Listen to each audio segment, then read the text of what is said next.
Hello guys, you see? Oh, the flooding here in my place is very sad, because we are really stricken here by the Typhoon Odette. You see the surroundings of our house is full of water. It's something like a lake already, or the ocean, or the sea. You look at that. This one last time was a sugarcane field.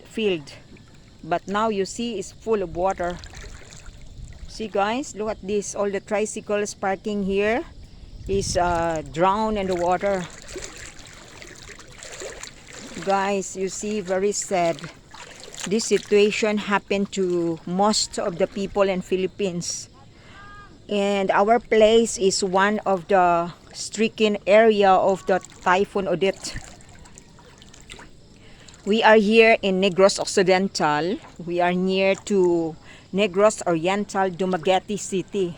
So that's why we are also affected of this typhoon. Last night was raining and very, very huge, very strong wind. But this morning the water come in. So this is the water here, but now it's quite evening. This water is from 8 o'clock in the morning, but now it's already 5 o'clock. So the water is going off to their original place already. It means it's getting lesser the water. Hopefully that tonight it will clear this water all around the places. And this our place here is very miserable. You look at that, all the trees, the branches, the drop by itself because of the strong wind last night. Look at that one, guys. Very scary and very miserable life by this time again due to Odette typhoon. How to survive? But I just trust God, that God give us trials because He knows that we can overcome this, and He knows the control. He is in control of everything. I trust God. So our house, you see, is like this, is surrounded with water. Not only our house, but all houses here. This water, you see guys, you see? I am here in the water, you see? I am here in the water, you see? See? I am in the water. I just taking the vlog to make it as a remembrance, and we can relate what was happened today since last night, December 16, and today is December 17, 2021. Christmas is coming, but the situation is like this, very, very sad.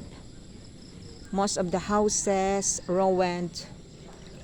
Our house is this one. We have a damage of our plant and the trees. Inside the house, we don't have a lot of damage actually. Is just the part of my roof dropped down because the one of my tree there behind the house uprooted, so it falls to my other side of the roof, and that one needs money to repair again. And actually most of my things also, those bed sheet, clothings inside the cupboard, I didn't manage to save it, all of them. It means a lot of our clothes are all wet. So very scary and very sad. How to overcome this thing again? You see, we need how many months sometimes to recover again this situation. See, this is the life here in our place. A lot of people actually that they went to the evacuation area, but for us, thanks God that we no need to go to evacuation area because our house is not really damaged. those concrete house is quite okay, but those house that is not that very strong enough, sure it will sway away by the typhoon. So very sad, guys. This is the situation here. Our house is neighbor. Our neighbor is the church. This is the church there. Covered by the trees because this mango tree was blown by the wind last night, and most of the branches drop. So it's very miserable life again. Oh, look at that, guys. Full of water, like the sea already. We're going to swim in this water.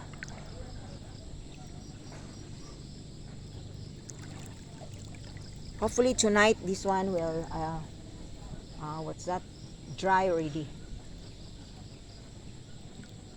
See, it's all water, water, water.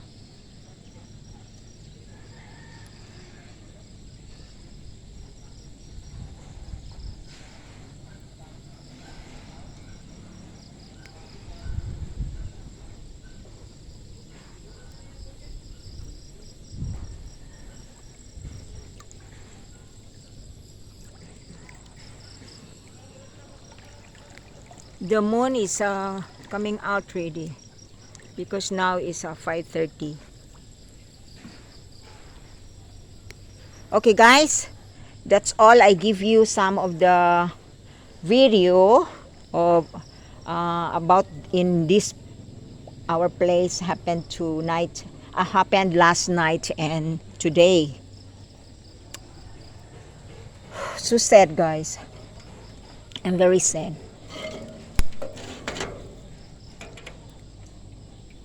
See, our house is drowned by the water. And then now it's night time. No electricity some more. Okay, guys. Thanks for watching my video. Hope that we all relate the situation this time. Okay, guys. Thank you for watching. Please like, share, and subscribe my YouTube channel. Welcome to Lesser Shorn Vlogs. Thank you, guys. Thank you for watching. And God bless us. Keep safe, everyone. Okay, bye.